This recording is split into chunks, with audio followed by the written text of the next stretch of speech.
And welcome to the Restaurant Coach Podcast. It is the cure for the common restaurant. I am beyond being honored having my guests today have been, oh my God, these two have been they've been, full disclosure, coaching clients of mine for 6 years now. Matt and Stephanie Dunken from Slam Dunk Pizza out in California. Matt and Stephanie, thank you so much. I can't believe it's been 6 years to get you on the show, but I finally got you on the show. Thank you. Yeah. So hey, give everybody a little background about who you are, what you do, and where you do it at. Okay.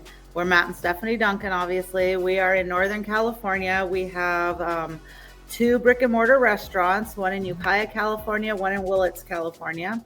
We have 2 food trucks, catering, an ice cream counter, arcades. We have lots going on. We have been in the business now for 11 years. 12 years. Oh, wow. And Matt and I actually met in the very room started dating in the very room that we are sitting in 1989 when Matt worked here out of high school. It's been a while, huh? Yeah. It has been a while. Yeah. So who asked who out first? That's a long That's story. a long story. That's too long. I asked him out in this very room right here because he kept asking me out and not following through. So I finally made it happen. Imagine that. Matt, come on, man. I wasn't the most outgoing person when I was younger. We'll just put it that way. Yeah, I mean, so I just tell you, I know these two for 6 years now. Yeah, Matt is a little bit. Once you get to know Matt, he's a little more outgoing. But normally when you meet him, he's a little shyer. So it's definitely more the outgoing. Go get him, kick butt, take names. So hey, so you've been with the program now, the TRC method, 6 years. Tell people kind of what was life like before you jumped in the coaching program? Before we jumped in the coaching program, we were just kind of all over the place. We didn't really know. We got into the restaurant business not knowing the restaurant business. Right. And we did so well right at first because everybody knew us, all kinds of money coming in. But when we got to that point where we didn't know enough to keep this place going well, COVID really hit us hard. Yeah. And without getting into the restaurant coach, we would have never made it because we actually learned how to run a restaurant. Very cool. through the TRC method. Yeah. What would you add, Stephanie? I would add that my favorite statistic to give is that our prime cost pre-TRC were about 94%. And now they're down to an average of 53 to 55%. Yeah, consistently too. Yes. Yeah. And we always talk about leadership, and leadership's probably super, super critical. What do you think is the number one trait leaders need today? So I really thought about this a lot for myself. We've learned a lot thinking that we had good leaders in place, and we've had one consistent leader in place pretty much through the whole TRC program. But there's been a lot of growth for all of us. And what I've seen is that our best leaders are the ones who have humility and will let their ego go. There you go. What would you add, Matt? That's really it. I've had a lot of trouble letting my ego go. We all do. But yeah, if ego, there's just no place for ego in the restaurant. Yeah. You can't have that at all. Yeah, it's funny you talk about this. I was on a coaching call earlier with someone out in California too, and we were talking about their chef having an ego, and she says, you used to be a chef. How did you deal with this? I said, yeah, I was a typical chef when I had my first restaurant, and I had the big ego, and I was lucky I got a business coach, and he's the one who actually really got me in alignment. And he basically told me something I'll never forget. He says, Donald, you can't bank your ego. You can't put it in a bank account. And I tell you, if you keep cooking for your ego, you'll eventually go bankrupt. And that was yeah, you're right. I can't put my ego in the bank account. I got to make people happy. And that sometimes you got to suspend your ego and you got to do what the guest wants. It's more about, you got to it goes back to that hospitality aspect. Are you really, really embracing the essence of hospitality from the heart or from the head? Well, where we preach ego, especially, I do a leadership training every Monday morning. And this Monday, our training was about ego. Yeah. And it was about how you can't build your team if your ego is in the way, because then you're trying to do it yourself instead of grow your team. And that's where your ego has to drop, or you'll never be able to grow your team. So that also brings a really good topic, and especially this is one of the things I think you do at Slam Dunk that's really, really different than almost all the brands I've worked with over the years, is that you really focus a lot on training, and you spend a lot of time on training, where a lot of restaurants do the typical just shadow program. Like Matt gets hired, you follow, so he goes follow somebody around the kitchen for 3 or 4 days, and they turn him loose, and that's it. Walk people through a little bit. Like Slam Dunk is like so dedicated and so invested in training their people. Tell me, like, what is like the whole, like, just, to give you details, but like the outline of like how much training do you really give? We never stop training. You know? We never stop training. That's something that we've learned, because obviously before we got into the TRC program, we were like every other restaurant, and you trained in the fire of Friday night, and now we have a training program, and it's constantly evolving. It's always evolving as we get new people or we come across new things. But we have sheets, really, and everybody has a sheet for everything they get trained on, and we bring those sheets out constantly, and we retest and we retrain. And that's one thing that we've learned, especially because what happens with all people is, as we get, if you've been here 6 years, 3 years, you start doing it your own way, slowly but surely. So we pull them back into what we call the SDP way, the Slam Dunk Pizza way. So it's just a good thing. And it's good for all of us, because then we sometimes find out that we're all training a little different too. That's why you have the leadership meetings and the trainings every time. It's like just to make sure everyone's on the same track. Yep. How important is that, having that leadership meeting? I mean, it's extra time, and a lot of owners will say, I don't have the time. It's just, that would be an extra time. But how important is that to have that leadership training every week with your team? I think it's huge, because Stephanie wasn't always involved as much as she is. Since she's been involved a lot more, she's shown me how much training means. And these leaders need it just as bad as everybody else. Yeah, for us to show them and get everybody on the same page every week makes all the difference in the world. It also keeps camaraderie too, because they're all in the room together, even though they're in different restaurants or different food trucks. So it gives them a camaraderie together too, that I think is really important, because they don't feel like they're just kind of off in their own world.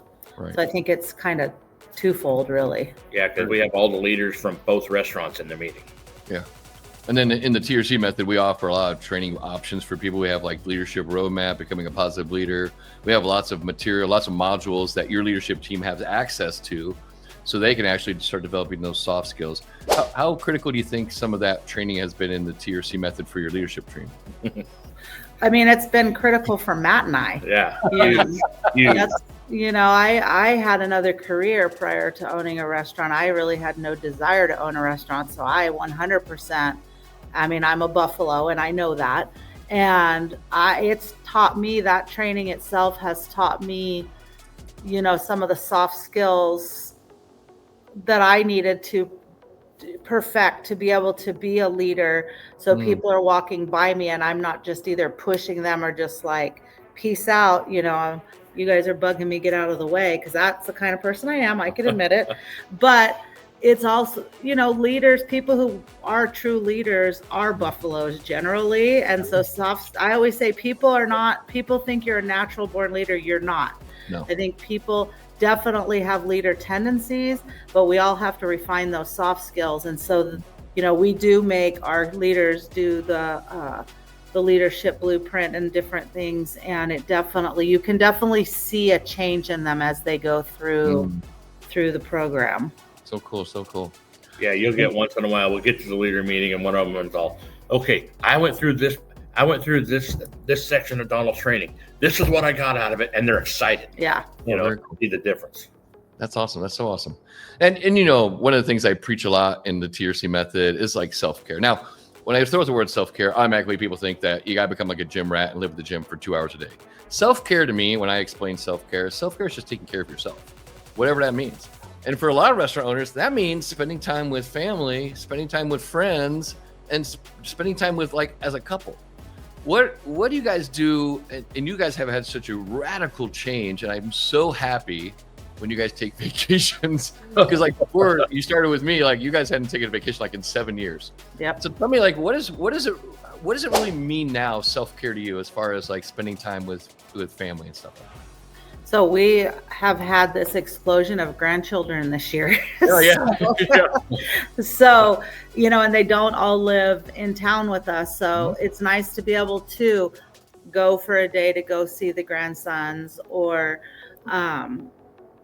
be able to take some time off to hang out with my mom, or we can go on date nights. We're going to Hawaii in 2 days, things like that. So that's pretty cool. But it has also not just spending time with family and friends, which actually I won't say we lost friends, but we lost touch with a lot of friends through the years, because you're just so busy working and people are always afraid you're busy. So we've been getting back into friendships and, doing things with friends, which is really cool.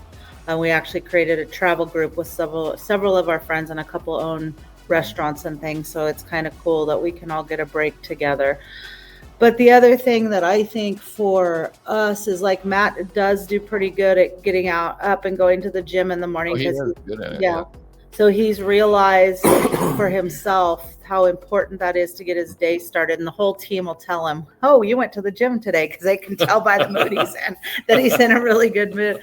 But for myself, I get up every single morning and I take a bath. I sit in the bathtub. I do my my Bible study app, and sometimes I'll go through emails, or I'll watch videos while I'm in there trying to get ideas of new videos to create for the restaurant.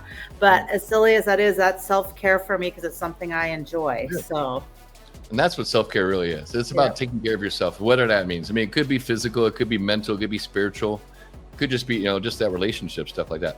I will say right now, one of the things, and Stephanie, you really touched me months ago, like when your father got ill and he was in hospice, and you said to me, you said thank you, because you said if it wasn't for the stuff we had taught you, you would not have been able to walk away from the restaurant for a month and spend that precious time with your dad while he was in hospice. And I just, I don't know if you want to talk about that, but how did that make you feel to be able to walk away and like spend time with your father and knowing that the restaurant was good?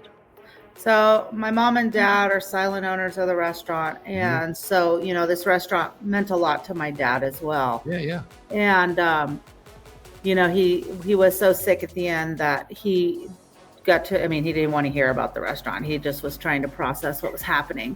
And he needed 24-hour care the last 3 or 4 weeks. And I was able to go with my mom.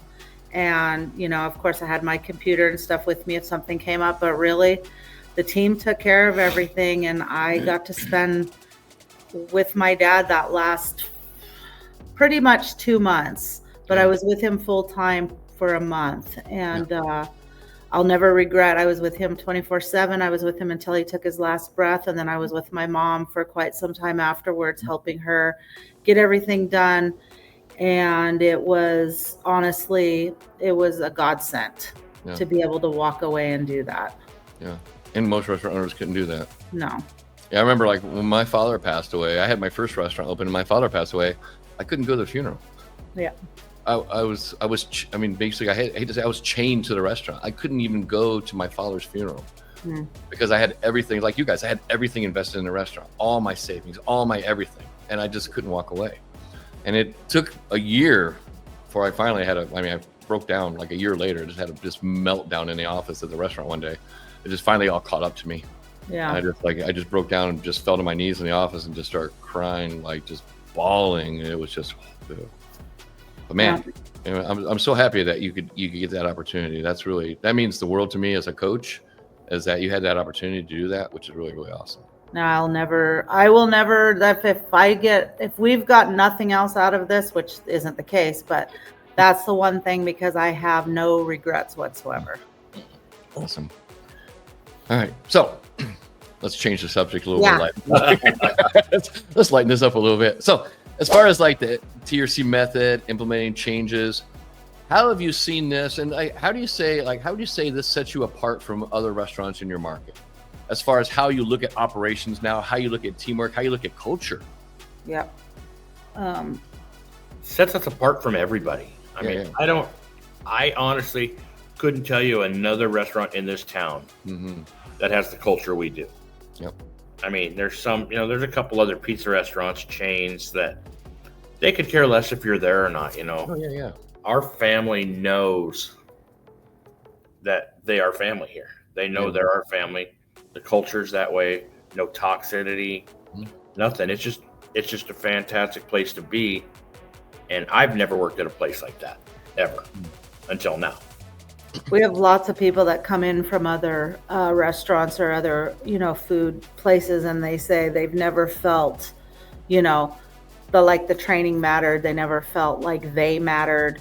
Right. Unfortunately, the saying is we're not here for the money, because unfortunately it's a restaurant. There's not tons of money, but they, we've had people get offered jobs to go elsewhere for more money, and they do appreciate, which is great. They do appreciate the culture here and the safety here, especially because we do hire recovering addicts. So it is a very big, safe place for them.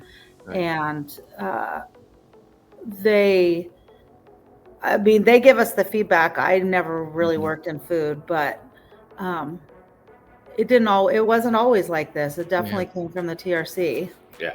Cool. Yeah. And that's one thing I think is in any market, like, pizza places. I mean, a lot of pizza places do similar stuff, right? You buy from the same vendors. Usually your products are very, very similar. I mean, you have some unique toppings, unique specialties, stuff like that. You do some really cool stuff. But the thing I always think separates most restaurants is the culture. Culture is always like a magnet. And your culture, really, really, that vibe does attract your tribe. Right? 100%. Absolutely. Yeah. So as far as like people struggling with like guest satisfaction, what tools or strategies do you find in the TRC method that really helps you improve that area of like guest satisfaction and just basically and also team satisfaction too?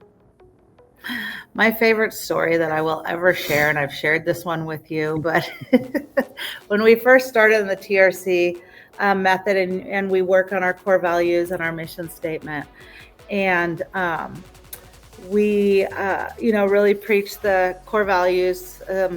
And one of our leaders one time actually pulled the core values out on a customer. I remember that. So that was kind of funny, but it also got it got the customer in a place where at that time it was so new where, there could be a conversation. But I think the thing that we have learned, really, there's two tools that I'll say we got working with the TRC method, but the first one was, there's something to learn from every review, even the ones that sound totally off the wall. I mean, once in a while there's no truth to them, but a lot of times there's a grain of truth to it. And so learning how to deal with those better through the program, learning how the team doesn't feel like it's, like people are just being stupid and attacking them. They actually are looking like, okay, they said that we forgot their topping, the pizza was soggy, whatever. And after a while, you start figuring out what's the actual bottom line here. And so it gives them tools to work on and future training to do. And then, of course, I'll have to give props to Zach Oates, because you introduced us to Ovation, and that's been huge. Zach. So, yeah. Yeah, Zach Oates says he owns Ovation Up. He's always a speaker at my Restaurant Success Summit. Every October, I have a big 3-day event here in Scottsdale. It's called the Restaurant Success Summit. It is a game changer. Everyone loves it. You've been to quite a few of them. Yeah, and this year we're back in Scottsdale, and you guys are making the drive down. Yeah. You're not flying down. You're driving down. Yeah. But hey, you know what? You got ingredients book, audio book to listen to. That'll help you out. Yeah. There we go. There we go. But yeah. And then, so at the summit, let's just kind of talk about the summit like real quick. So the summit's every year, 3 days, always October, usually towards the last week of October. What do you say is the benefit of coming to the summit? You're with other restaurant owners that sharing the same values you do. That's why they're there. Yeah, they're there to learn. You'll learn something new every year. I mean, we go home excited every year after the summit, thinking, okay, let's go make some more changes. Let's make it even better, because I mean, you have great speakers, you have great quality in your summit, and it just really makes all the difference for me. Yeah, and I'm of course a huge fan of your friend Bo Bryant because we always learn lots from him. And it's just nice to be in the room with other like-minded individuals that are going through the same things that you are, and they can share their experiences and we can share ours, and the friendships and camaraderie that come out of it as well. So it's all around awesome. Yeah, I mean, we still have friendships and talk to people that we've met at summits every year. We haven't seen them in years, you know. So. And then I have to give Stephanie props. Stephanie, I had a speaker a couple years ago named Yagal Adato. He's a good friend of mine. He's a leadership expert. Stephanie said, you got to bring Yagal back. And so I reached out to Yagal and said, hey, man, can you make the summit this year? And he said, yes. So Stephanie, I got to give Stephanie props. She said, you got to bring Yagal back. He was awesome. I would love to see more stuff with him. So I do And so he actually has a really, he kind of gave me a little sneak peek. He's got a really good one. It's an interactive one this year where he's going to have everyone up and doing stuff together. It's going to be really, it's not more of a lot of times when we do the conferences at the summit, a lot of times it's more lecture. This year, we're integrating a little more interactive in breakout sessions too. So we're going to break people up into smaller groups. People are going to get a chance to talk to more other restaurant owners. Also, Yagal's going to have people doing stuff in groups. It's going to be really a lot more interactive, a lot more up and down, stuff like that. And I think I warned everybody this year, like bring your tennis shoes, because we're going to do what we call walk and talks. We have the building we're in has a rooftop track. We're going to go up in the rooftop track. We're going to break into pairs of 2s and 3s and do a walk and talk and talk about a session, and then have a little kind of way we can just, and then halfway through us switch partners, walk with somebody else, talk to them, ask them what they thought, what was their takeaways. It's going to be a really good way. Number one, because the thing I find about these walk and talk things is, like, if I'm listening to a session, I see it through my lens, and I hear what I want to hear, and I get what I want to hear. But now Stephanie will hear something different. Matt will hear something different. Now, if I said, like, hey, Stephanie, what did you get from that session? She might start rattling off some stuff I didn't even see. I'm like, oh, wow, that's cool. I never even thought about that. But now you gave me a new way to look at things, which is, again, we open our eyes to more possibilities. We have more options, and with more options becomes a lot more results. So, yeah, I'm looking forward to this year's summit. It's going to be run a little bit differently than before, but I think it's going to be really, really a really good experience for everybody this year. Yeah. Awesome. Great. Yeah. So looking ahead in the TRC method, how do you see it kind of really evolving to meet the future needs of the restaurant industry? Oh, there's so many needs of the restaurant industry that it helps. I think the TRC method right now, because we have been with it for so long, I really see right now it's evolving a lot into, so on Monday, I used this analogy, and pardon me by using this analogy, but when we had our leadership meeting, because we're so far into the TRC method, and our operation is so big that it's taken some time. It hasn't gone as fast as some, but also I'm super picky, so I don't like to move on till we're solid in one space before we move to the next, because I'm one person that likes to run through things really fast. So that's something I've learned, is to slow down. But I said it's so like, okay, prime costs are fixed. That's great. Fixed for now, because we obviously have to stay on them all the time. But okay, those are good. Now, like I told him the other day, I said, we're to a point, it's like we're picking bugs off of each other, like monkeys.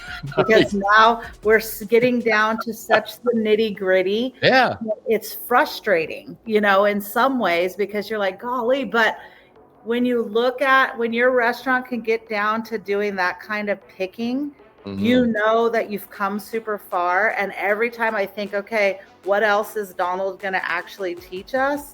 You teach us something or have us see something in a way that I'm like, holy crap. Now he just opened up a whole other realm that we never even thought about. So I just think it's constantly evolving, and I don't see an end, in the aspect of how we can move forward with it. The one I'm really happy we've done lately is that 60-40 protocol. Oh, yeah. In the training thing, I think that's going to change the game overnight in the training aspect, as far as and so when people talk about 60-40, so when I'm talking about 60-40 protocol, we teach I teach frameworks. Stephanie always, you got to, I bet you have a frame for that. Yeah, I got a frame for that. I always have a frame for a frame for a frame. It's always a frame within a frame. It's basically what the TRC method is. It's a frame within a frame. That's all it is.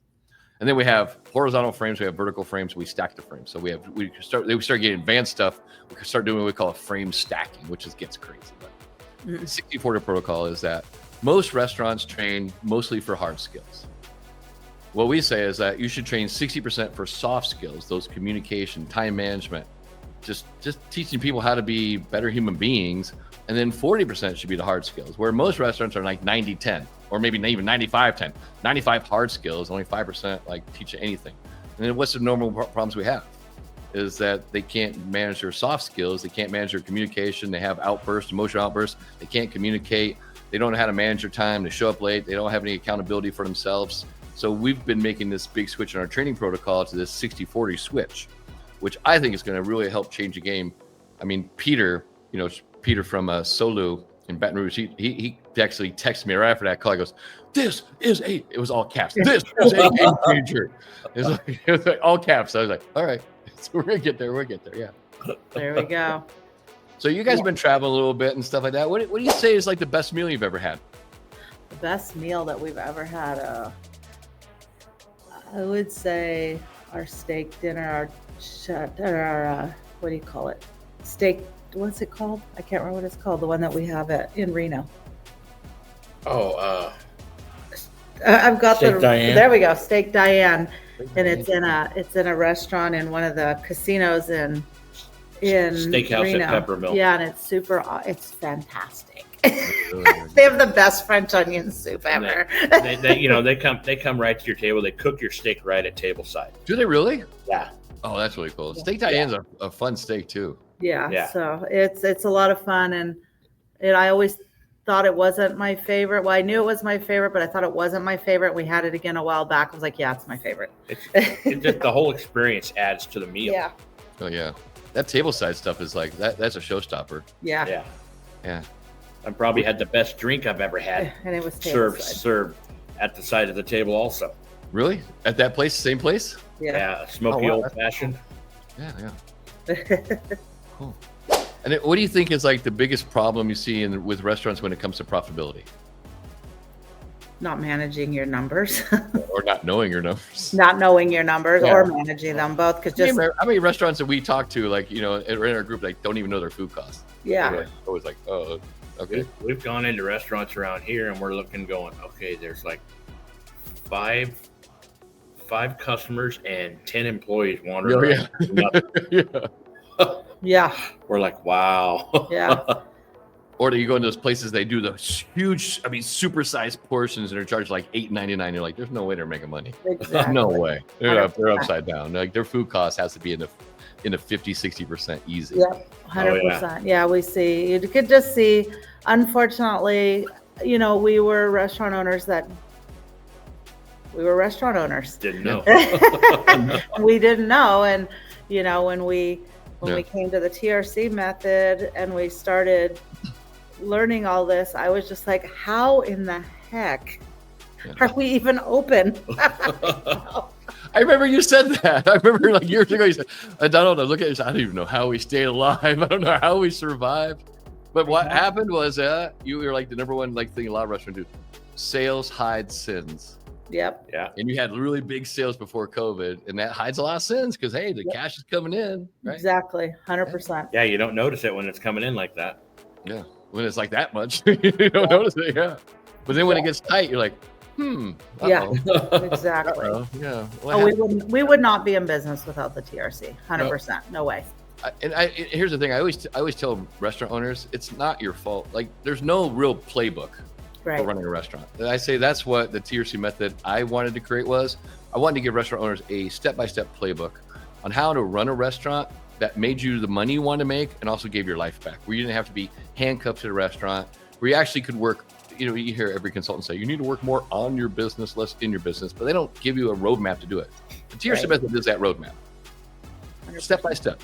And what do we always say? If you want to win the game, you got to know the frame. Just follow the frame. Just follow that frame. It won't go. You can't go wrong when you follow that framework. You can't. You just can't. Yeah. Yep, that's right. So a lot of people complain about labor and say there's a labor crisis out there. What do you think the real problem is? I mean, it's a culture issue, and really, I think so.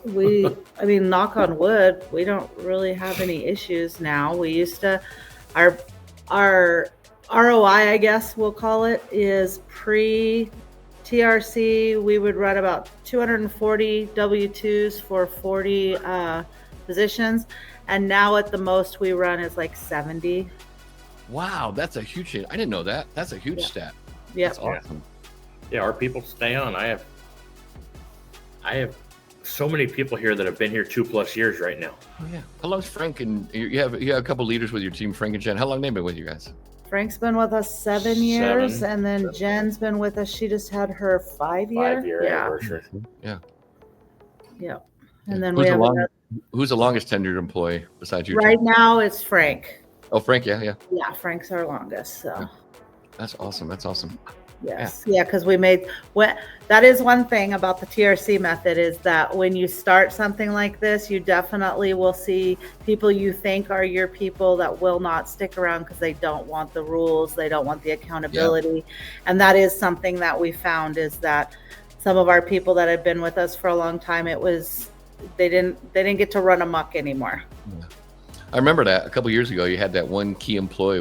You decided that, and it was a hard decision for you, but you knew it was the best decision for both of you, for you and for them. Both of us, yes. Yeah. Time for both of us. Decision, yeah. That just say this is just not working anymore.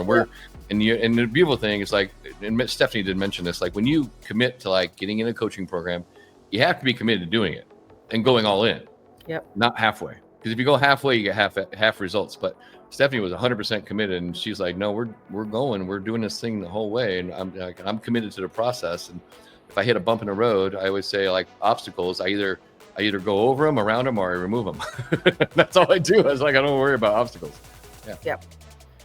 Yeah. Yeah. So it's, that is, like I said, so we have our team, our TRC team is what I like to call them, is the ones who are on board, and sometimes I still have to prod them a little bit and remind them, because as humans, we all want to go back to what's comfy. And so that's one of the reasons. Matt's the number one culprit. Matt is a prime example of what we call the shift and the drift. I'll call myself out on it. I am. And I love that you call yourself out on that. And here, the beautiful thing is that you know it. But here's the thing, like, hear me say this all the time: awareness precedes choice, choice precedes change. Matt knows, and we call it the shift and the drift. Is this, like, the shift is like people come to the summit and they see all this new stuff, or they jump into coaching program, or they buy my books, or they listen to my audiobook, and they get all fired up and they make this shift. I'm going to make these changes down. I'm going to do this. I'm going to do that. And then they get going, and then they hit a little resistance, a couple little bumps in the road, and then they just drift right back into their comfort zone.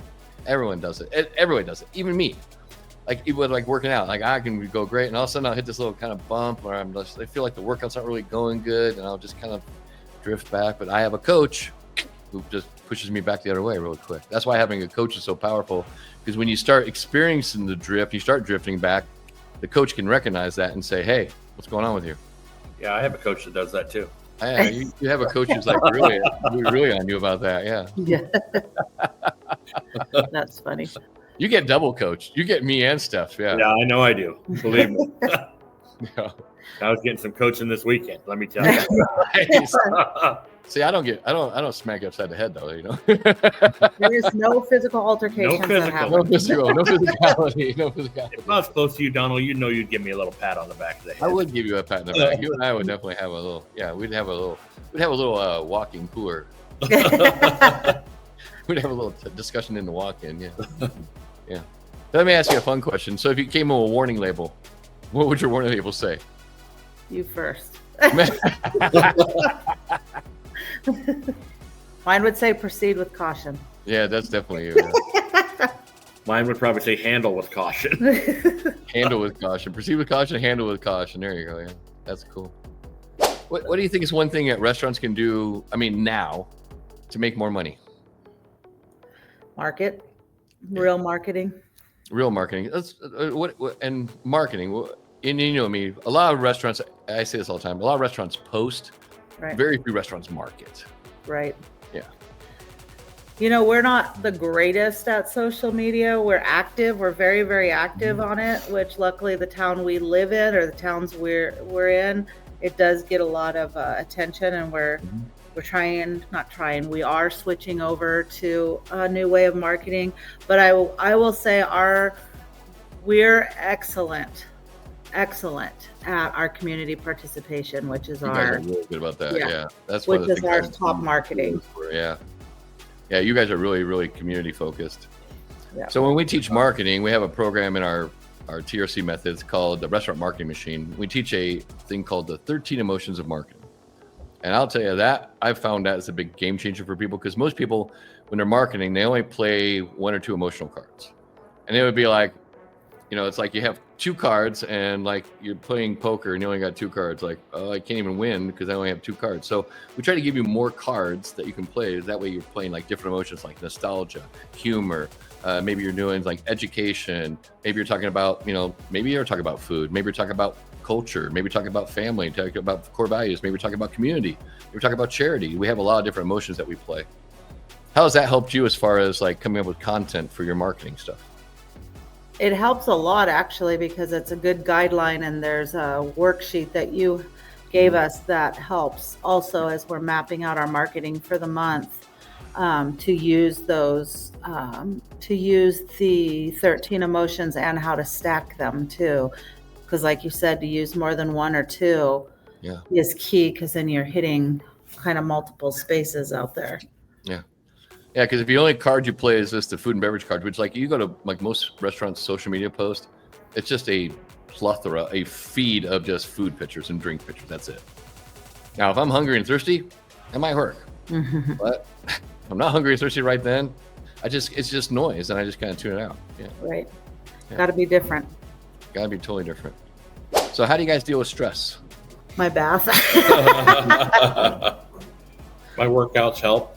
Yeah, my workout. If I didn't work out, I would not want to be around people. I'll tell you. I always make the joke. I work out for you, not for me. Yeah. It's for your safety, not my safety. And I really use another thing that I've learned in the program is breathing techniques too. Yeah. So I use a lot of breathing techniques. Yeah. You got a lot of stuff in the TRC method. You think you're just going to learn how to run a restaurant? Yeah, we're going to give you a lot of other stuff too. I always make the joke is I give you what you want. I get you what you want, but then I give you what you really need. Exactly. Yeah. And like we do a box breathing. We do an exercise called priming. We have meditation apps we share with people and stuff like that. We have lots of tools in the toolkit. My job as a coach is to give you more tools.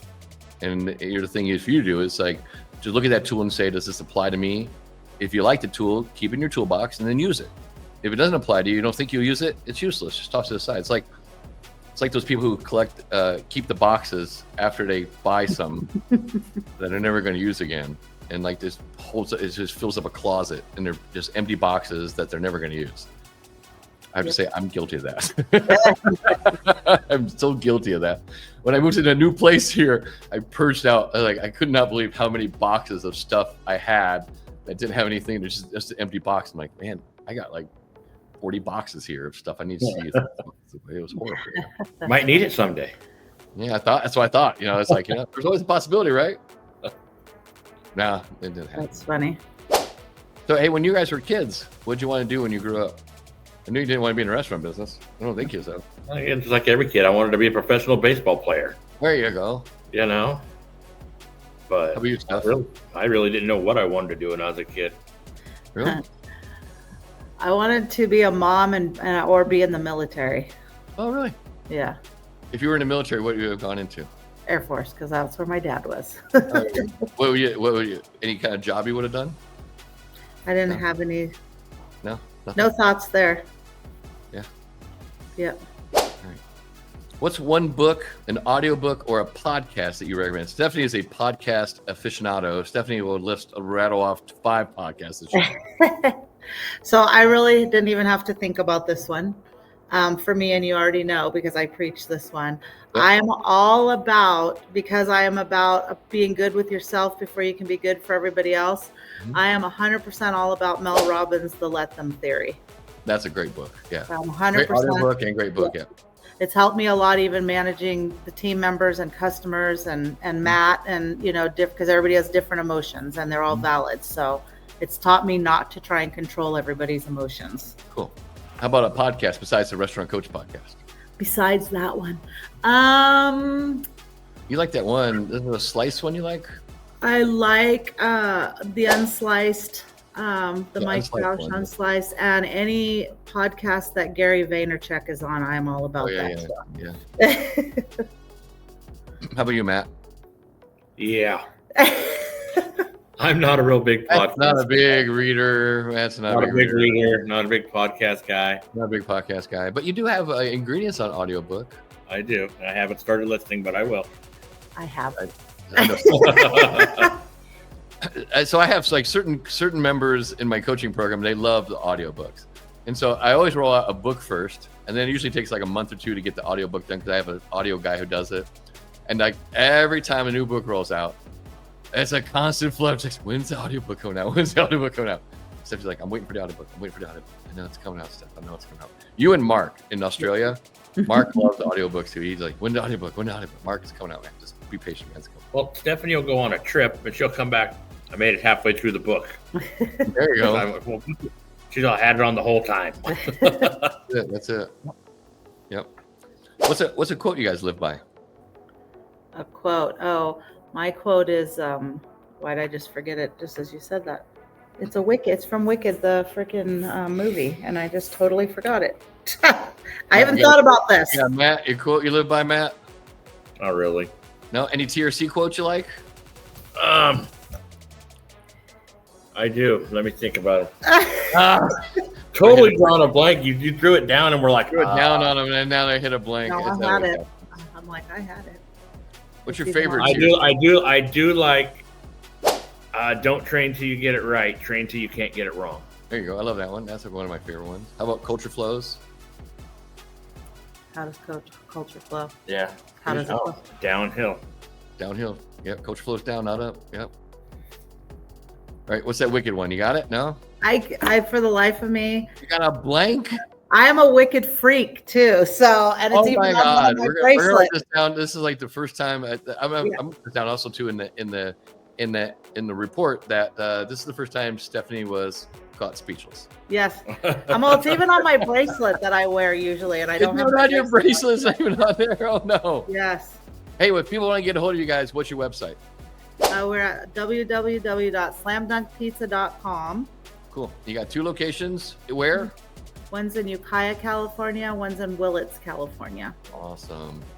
And they have a couple food trucks. If you're in that area, probably in the fair season, you will see them at probably all the fairs in that area because they love doing events and they bring their food trucks out and they love to serve people. We're getting big into catering too. That's it. I want to say thank you so much for taking the time to be on the show today. I want to say it was always a pleasure having you guys here. Thank you. Right. Thank you. And I want to say have a fantastic day and you guys enjoy your time in Hawaii. Thank you. Yeah, thank you so much, Donald.